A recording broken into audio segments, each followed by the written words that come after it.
using this. Okay. Yeah, started. Very good morning to everyone.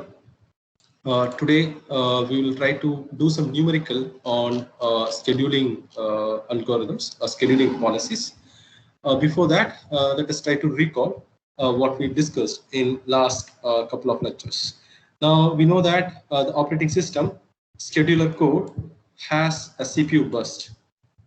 So CPU burst is the process which executes in the CPU for continuous stretch, for continuous period of time, that we call it as CPU burst. Okay, the CPU time used by a process in a continuous stretch, that is called as CPU burst. Okay, now as we have scheduler code, it has certain goals, right? The first is we want to maximize the utilization of CPU, and we want to minimize the turnaround time. The turnaround time is the time the process arrival to the system and the time the process arrival to the system and completion of the instruction execution, right? Arrival and completing the instruction execution. That time we call it as turnaround time. Okay. So the next is, and we want to minimize this turnaround time for every process. The third goal is we want to minimize the response time. What is the response time here? The process arrival to the system and first scheduled, arrive to the system and it get first scheduled, that we call it as response time, and we want to minimize this as well. And we also need to the CPU need to be a fairness, right? So it has to time serve equally with all the process, and we want to minimize the overhead. So when we make a context switch from one process to the other process, so to perform all the mechanism of context switch, that is storing the old PC value in the kernel stack and moving SP pointer to the another process. So all this takes some time. So once you switch to the other process, we need to make sure that we execute that particular process for certain long period of time. Therefore, we do not make the context switch every milliseconds. So that's how we can minimize the overhead. And we also discussed about FIFO. We know that the FIFO have a problem of turnaround times, and to overcome this, we discussed about SJF. Now, SJF is non-preemptive. Again, the SJF have a problem of turnaround time, right? The long turnaround times. So to overcome that, we discussed that shortest time to completion first. Now here, let's say that at time t equal to 0, the process arrived, but the process A need total of 100 milliseconds to complete the execution. At time t equal to 10, the process B and C is arrived to the system. Now the process B need 10 milliseconds, and the process C need 10 milliseconds. Now the CPU will compare the time of process A and process B and process C. Now the process B need only 10 milliseconds. Therefore the CPU stop the execution of process A and make a context switch and move to the process B for the execution. After completing the process B, now the CPU make a context switch and move to the process C for the execution. And then the CPU executes the long fat process A, right? So this is a preemptive scheduler, right? Where the CPU stops the execution of a process. It interrupts the execution of a process. But in the case of non-preemptive, the CPU is not going to interrupt the execution of process unless it complete the entire time for the execution, right? And yes, we stopped here in the last class, right? You completed round robin also, sir. Okay, yeah, good. Yes. We're also done with round robin. Fine. So in the case of round robin, we have something called quantum time, a fixed quantum. Okay. Now, if you look at the figure 7.7, we have a quantum time, fixed quantum time. Let's say that the quantum time is 1 millisecond. The quantum time is 1 millisecond.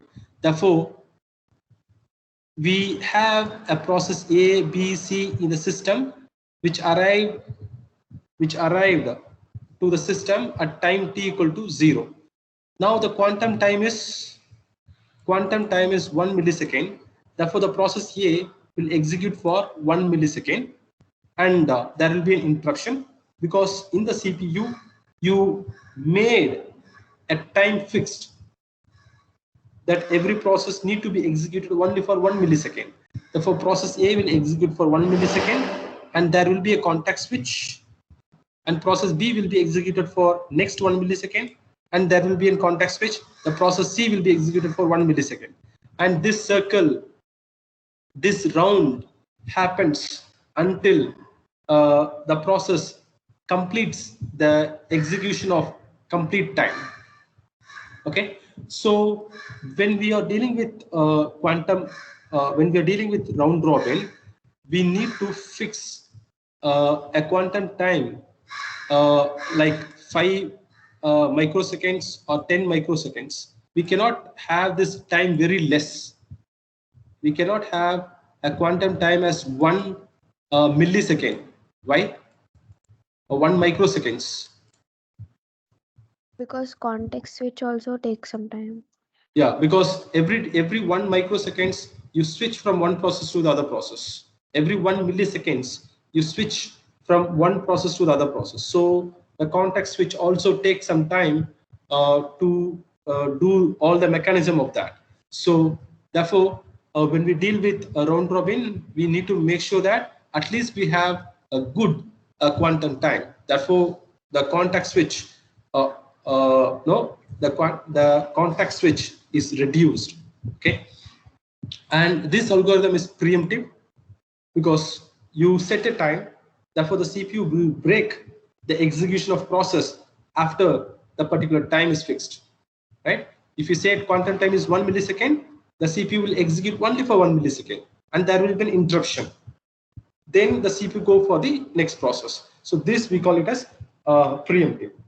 And the advantage here is the response time is good because the process get first scheduling as soon as possible, right? So the response time is good, and fairness that all the process get equal time.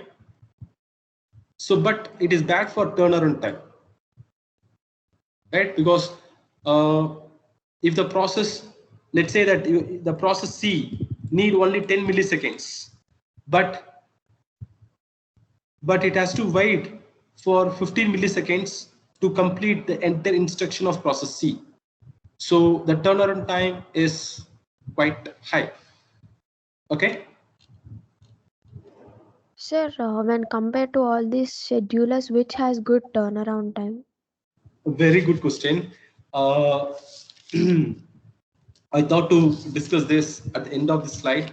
There is no such algorithm which have all good. Like there is no algorithm which has a good response time and good turnaround time. The reason is For some process and every scheduler has some delay in executing. yeah. See, in this case, RR is good for response time, but RR is not good for turnaround time, right?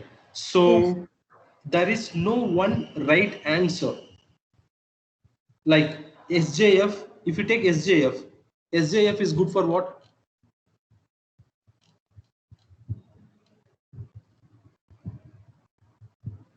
SJF is good for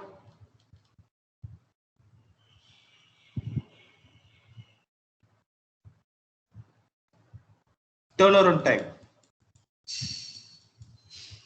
Okay. Do you agree with this? SJF is good for turnaround time. No, sir. Why? Sir, because if B and C arrive in the middle of the execution of A, then they get stuck, right? No, Even no, though it they is, require no, more. no. SJF have one more variant that we call it as shortest time to completion first. This is the Okay. variant. This is the STCF is a variant of SJF. Now, this STCF is preemptive scheduler. Now, can you tell me this is good for turnaround time? Yes, sir. Yes, sir. Yeah, because now at time 10, the process B and C's arrive to the system. Now the algorithm, the policies check, it compare the left out time. The process A is executed for 10 minutes and it compare the remaining time of process A with the process B and process C. Now, if process B and C have a less time, then that will be scheduled and it will complete it first. Therefore, we say it have good turnaround time. Yes, sir. So there is no right answer that all algorithm or a particular algorithm uh, doing good turnaround time and doing good response time. But it depends on the operating system. Okay, it depends on what operating system want to do. Based on that, it picks the suitable scheduling policies. Okay, Okay, sir. Yes. fine, good. Now, but a schedulers in real system is more complex. In real life, schedulers are more complex. Okay, they do not use one of the simple policies what we discussed so far. In real life, the schedulers are more complex, and they do not use one of the simple policies. Now, why I say this? They do not use one of the simple policies. Therefore, what they use in the real systems?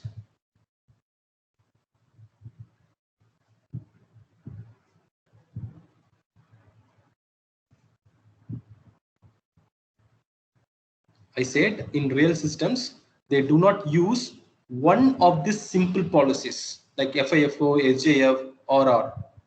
Therefore, what they use in real life? Sir, the combination of the scheduling policy. Good. The combination of all of this. Okay, some scheduler may use combination of SJF or R or other scheduler policies may have a combination of RR with STCF, right? So fine. So in Linux, we use a multi-level feedback queue. What do you mean by this? What do you mean by multi-level feedback queue? How does it work?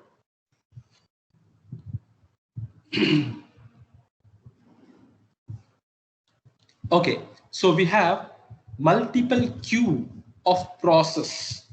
Okay, let me draw a diagram for that. Okay, so you have multiple queue of the process. Now this is the Q1. Okay, this is Q1, and you have a second queue, and you have a third queue. Each queue have multiple process for the execution. Okay, are you able to see the diagram? Yes, sir. Yeah. Yes, sir. Fine. Now we have multi-level, right? Level 1, level 1, level 2, level 3, level 4. We have 4 level, and each level is a queue. The first queue, second queue, third queue, fourth queue, right? Now we have different queues of the process at different priority levels. What do you mean by this? Many queues in order of priority. What does it mean? Look at the diagram and can you tell me what is the order of the priority here?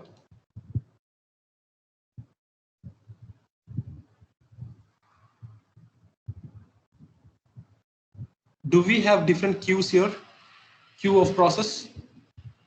Yes, sir. Yeah. So, and each queue have different priority levels. Now, for example, let's say that in the queue, the top queue has the highest priority. Okay, that level 1 is the top queue, therefore it will have top priority. The queue in the bottom, that is level 4, have a lowest priority. Okay.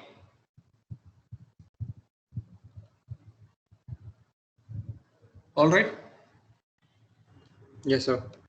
Just assume it. The level 1 has the top priority and level 4 has the lowest priority. Now what we do? The process, we pick the process queue. Okay, we pick the process from the queue based on the priority. Right? We always pick the process from the highest priority and then go to the next queue. Right? Now what CPU does? The CPU will go to the priority 1 and it will pick the process for the execution. Once it is done, the CPU go to the next level of the queue and it will pick the process for the execution. Okay? All right? Yes, sir. Now, what is the third point here? Within the same priority, any algorithm like ARA, what does it mean?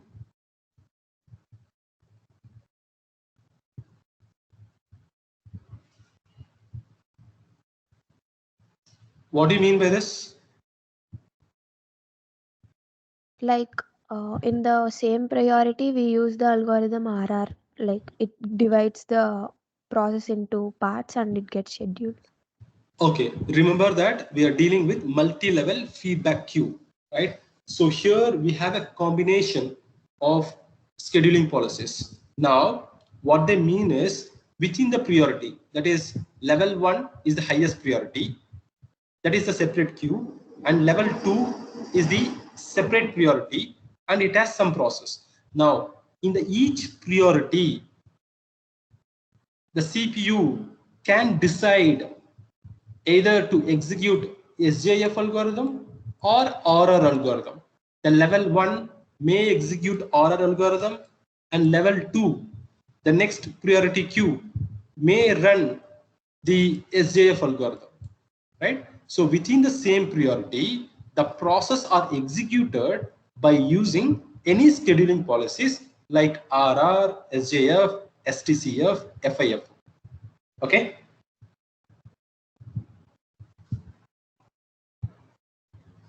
All right.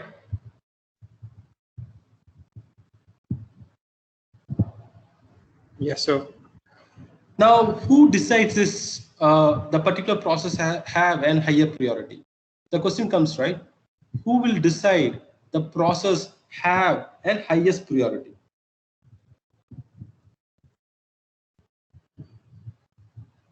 How this priority is fixed? How you categorize Q1, Q2, Q3, Q4? Can you think?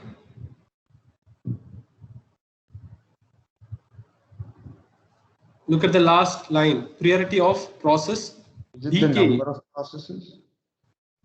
Okay, okay, fine, good. Now, when the process enter to the system, okay, when the process enter to the system, if the process have a higher priority, then the operating system will place in the highest queue.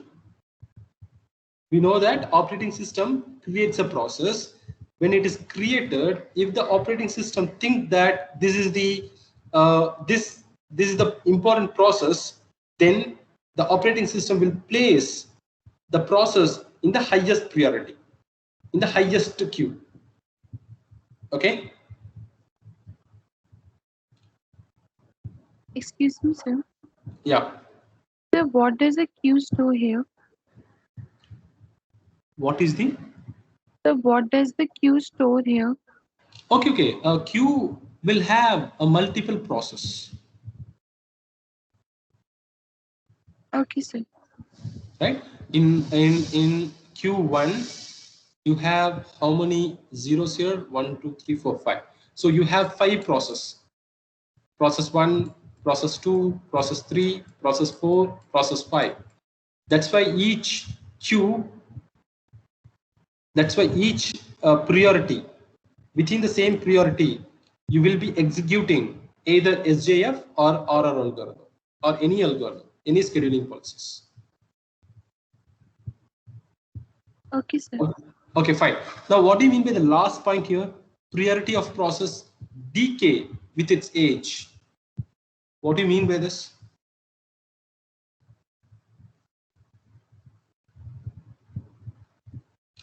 What do you mean by this?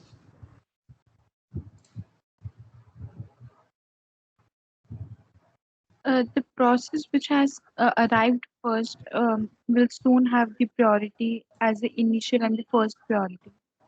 Okay, good, very good. Now, when the process enter into the system, okay, when the process enter into the system, the operating system decides that this process has a highest priority, therefore it will place in the highest queue, that is the first queue.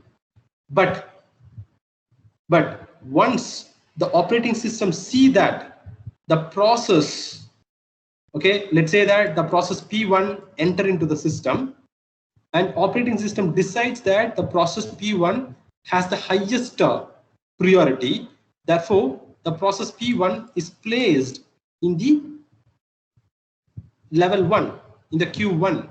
Now the CPU will execute the process P1, and after some time, if the process using lot of CPU resources, if the process P1 using lot of CPU resources, then operating system decide to lower its priority.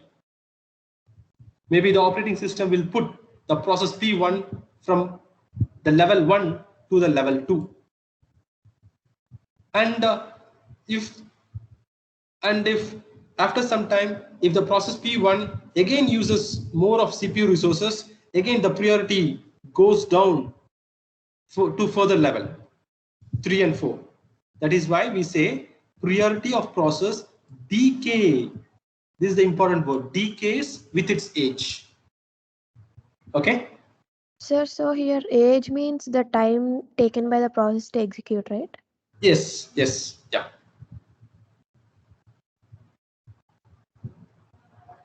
Okay.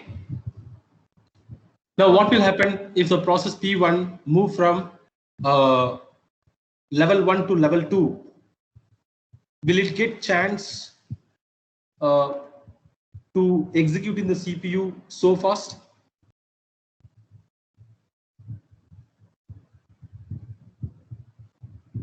No, sir. No, right? Because the CPU will always give preference the process which are in the highest priority level. Now again, after some time, the process P1 have moved from level 2 to level 3. Now level 3 has the lowest priority, then the CPU will not concentrate more on this. Therefore, when the process change from higher priority to the lower priority, then it decays with its age. Okay. All right. Yes, sir. Good. So any questions to ask from this?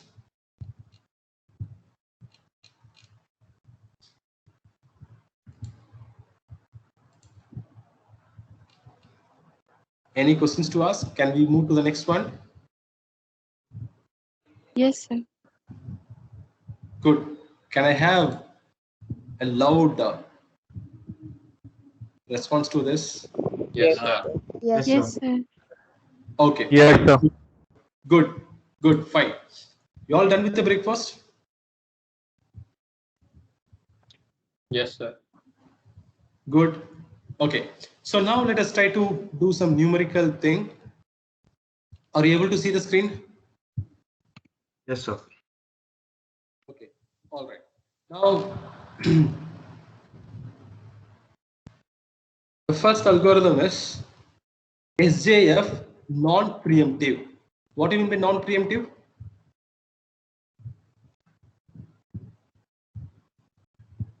That it won't context switch between processes until the first process has completely executed.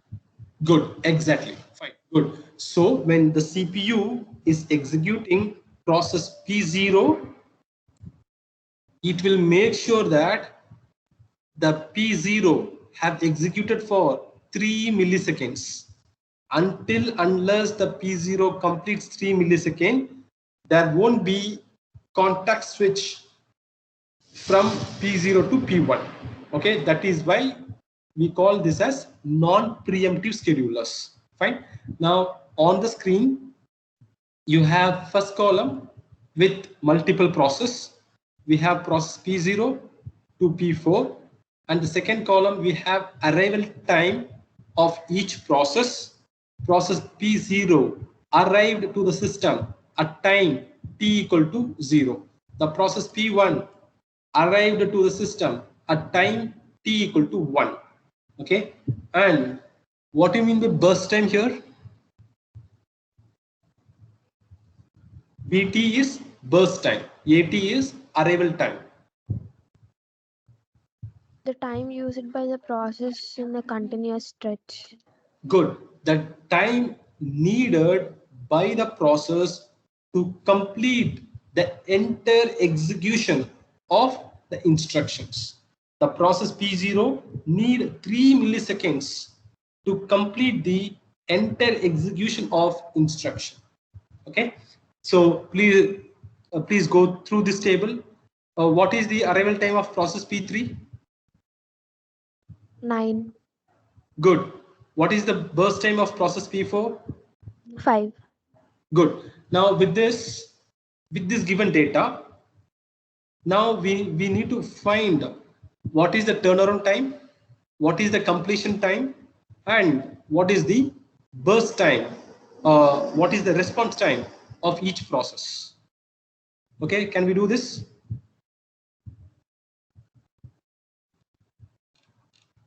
Yes, sir.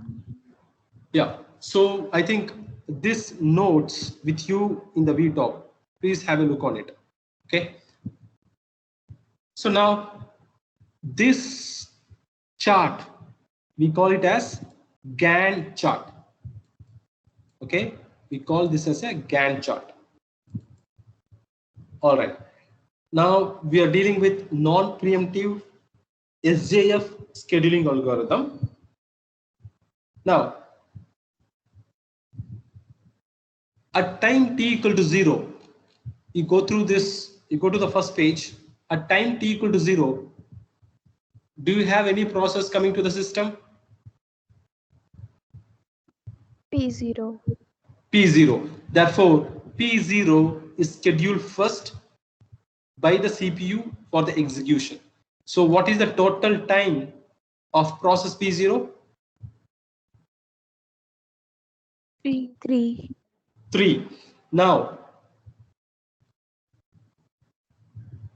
will CPU break the process P0 at time t equal to 1 at time t equal to 2? No, sir. No, right? So the CPU will make sure that the process P0 have complete 3 milliseconds to complete the executions, right? Now, because it is non-preemptive, the P0 will have complete 3 milliseconds for the execution. Now, when process P0 is executing, that it takes 0 to 3 milliseconds to complete the execution. Now, between 0 to 3, when process P0 is executing, do you have any process coming to the system? P1. At what time it arrived to the system? 1 millisecond. 1. 1 millisecond. We have two processes coming to the system when the CPU executes the process P0, right? P0 is executed between from 0 to 3. When the process P0 is executing at time t equal to 1, we have process P1. Now at time t equal to 3, we have process P2. Okay.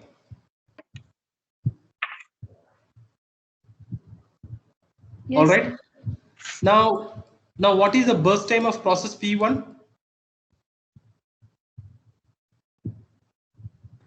5. 5. Good. What is the burst time of process P2? 2. 2.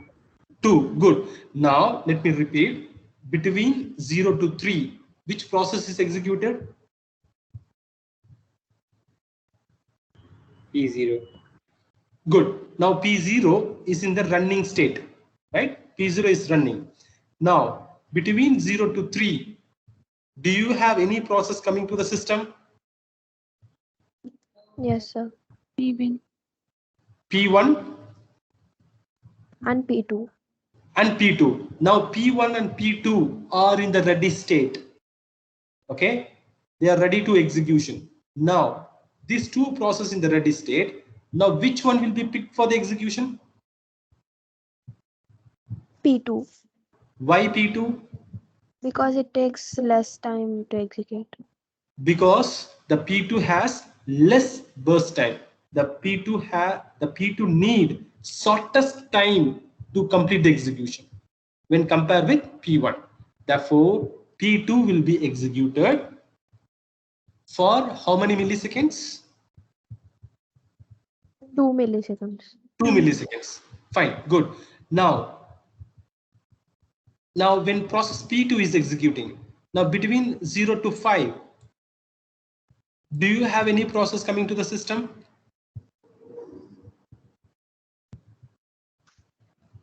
No, sir. No, right?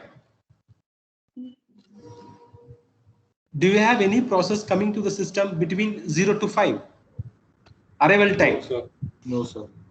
Yeah, good. There is no process coming to the system between 0 to 5. Now in the ready state, which process you have? P1. P1. Now how long P1 will be executed? 5 milliseconds. 5 milliseconds. Good. Now between the time 0 to 10, do you have any process coming to the system? P3, sir. Yeah, P3. we have only P3, right? Now that is a P3 comes to the system at time t equal to 9. It will be in the ready state. Now after the CPU done with the execution of P1, now P3 will be picked for the execution. Now how long this will be executed? 5 milliseconds. 5 milliseconds. Now it becomes 15. Okay, at time 15, that is between 10 to 15, what is the time the process P3 is executed? Between 10 and 15. 10 to 15. Now when process P3 is executing, do you have any process coming into the system? Yes, sir. P4. P4 comes at time 12. Therefore it will be in the ready state. It will not break, right? Now between time 10 to 15, the process P3 is executing, but at time 12 you have process P4, but the CPU will not stop the execution of process P3. The P4 will be in the ready state. Only when the process P3 done with entire burst time, then the CPU goes to the ready state and see which process available in the ready state. Now you have only process P4, therefore that will be picked up. And how long it will be executed? 5 milliseconds. 5 5 milliseconds. milliseconds, right? Now this is how we prepare the Gantt chart. Now from the Gantt chart, what you can understand?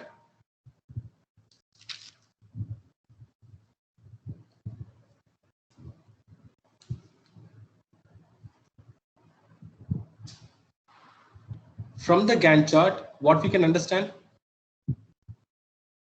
The maximum time which all processors are taking to execute Okay, good. At what time the process P0 done with the execution? At what time the process P3 done with the execution? Can we have the overall view of turnaround time of process, turnaround time of each process, and Yes. response time of each process? Can we observe all this information from this Gantt chart?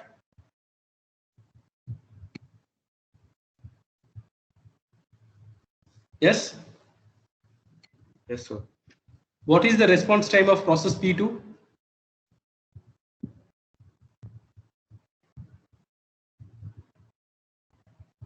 3 seconds, sir. Good, 3 seconds. Now, what do you mean by response time? From arrival to first scheduling. Good. At what time the process P1 is arrived?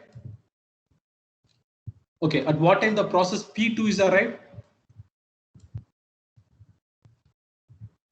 3 milli. Arrived to the system at 3 milliseconds. At what time it got first schedule?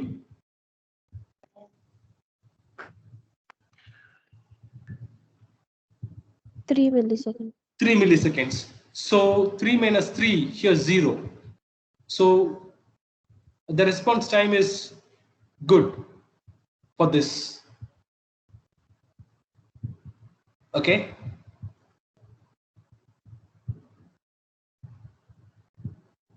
Yes, sir. Right. So from the Gantt chart, we can understand for each process, we can see what is the turnaround time and response time. Right. Now let us try to understand how to compute the turnaround time and a response time for each process. Now we have a formula for that. The formula is turnaround time is calculated from subtracting the completion time minus arrival time, and waiting time is computed from subtracting TT from BT, burst time, TT minus BT, and the response time is calculated by first instance minus arrival time of process. Okay.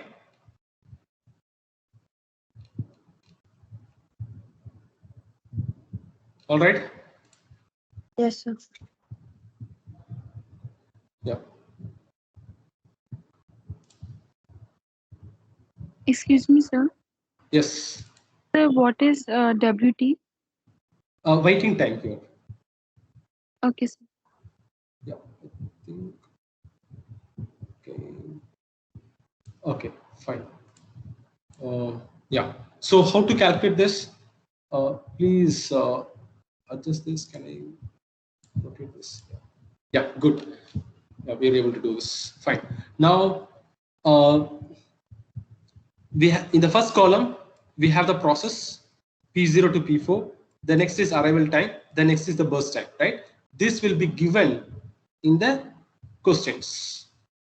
Now, after that, we have to make a Gantt chart. From the Gantt chart,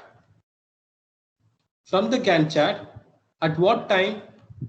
First, we have to compute the completion time of each process. At what time the process P0 is completed? 3 milliseconds. 3 milliseconds. Good. At what time the process P1 done with the execution? 10 10 milliseconds. milli. Good. 10 milliseconds. At what time the process P2 done with the execution? 5 5 milliseconds. milli. 5. Process P3? 15 milliseconds. 15. And process P4? 20. 20. Good. Now that's how we calculate completion time. And next we are going to compute turnaround time. Now what is the formula for calculating turnaround time? Completion time minus arrival time. Completion time minus arrival time. Now that is second column and the fourth column. Second column is arrival time. Third column is the burst time, that is BT. And fourth column is completion time, right? Therefore, CT minus arrival time. So 3 minus 0 is 3. Now, what is the definition of turnaround time?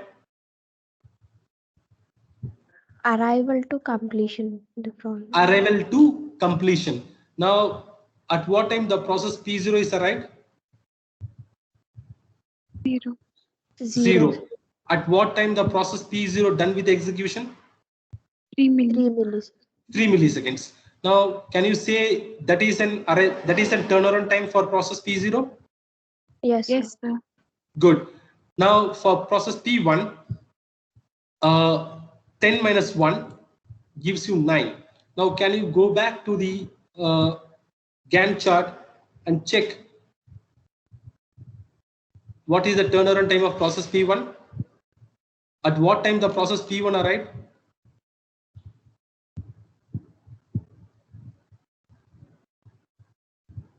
The process 1 P1, milli. 1. Good. Now, at what time the process P1 done with the execution? 10 10 milliseconds. milli. 10 milliseconds. So 10 minus 1, 9. So the process P1 have taken a total of, that is, the turnaround time for the process P1 is 9 milliseconds. Okay, Yes, sir. good. And similarly, you can do for the rest of the processes. Okay. All right. Will you do this? Excuse Yes, me. sir. Yes, sir. Yeah. And the next is, Excuse me, sir. yeah, please. Sir, can you please explain any one part for RST? Yeah, we are going to discuss that one after the other. I done with TAT, then we are going for waiting time. Now, how you calculate waiting time? What is the formula for that? Turnaround Turnaround time minus burst time. Turnaround time minus burst time. Now, for the process P0, what is the turnaround time? 3. 3. What is the burst time? 3. 3 minus 3 is 0. Now go to the Gantt chart. What is the time the process P0 is waiting for the CPU to schedule? 0. 0, right? It arrived to the system, therefore no need to wait for the CPU. It arrived to the system at time t equal to 0, therefore the CPU will schedule it fastly, right? Now, if you look at process P1, the waiting time of process P1 is 4. How you calculate this? A turnaround time minus Time. 9 minus 5. minus burst time. So the P1 has to wait in the system for 4 milliseconds to get scheduled. Okay, Yes, sir. right? And you can do for the rest of the process. And for response time, how you calculate response time? First instance minus arrival time. First instance minus arrival time of process. Now, what is the first instance of the process P0?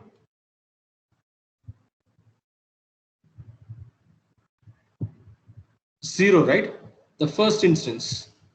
The first instance is at first time it gets scheduled. That is first instance. Okay. Okay. Let us go for process P1. Now, what is the first instance of process P1? 5 milli. Yeah, 5 millisecond. Now 5, that is the first instance. At time 5 is the first instance where the P1 is scheduled. Now 5 minus, what is the arrival time of process P1? 5. No. 1. Your arrival time of process P1 is 1, right? Yes, sir. So 5 minus 1 is 4. Okay. So you apply the same formula for all the process.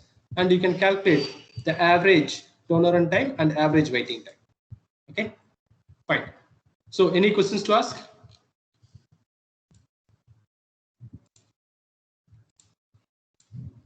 Do you have any questions to ask? Let me stop here.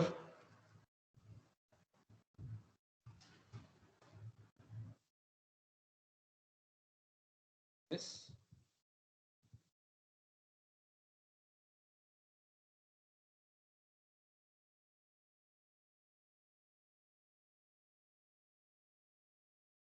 Do you have any questions to ask? No, sir. Yes.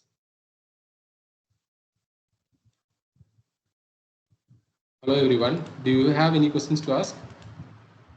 No, sir. No, sir. Okay. So if there is no further questions, we will end for the day, and we'll meet in the evening today. So for lab, you'll be doing process API. Okay. All right. So before you leave, I request you to complete the quiz for the day. All right. So if there is no further questions, can we end now? Yes, sir. Yes, sir. Thank you, Good. sir. Thank you. Thank you, Have a sir. good day. Thank you, sir. Thank you, sir. Thank you. We'll meet in the evening. Okay. So I think I have uploaded evening lab programs, experiments. We'll be dealing with process API. So please have a look on that. Then let us try to execute those programming of process API. Okay. All right. So let us end now. Bye-bye.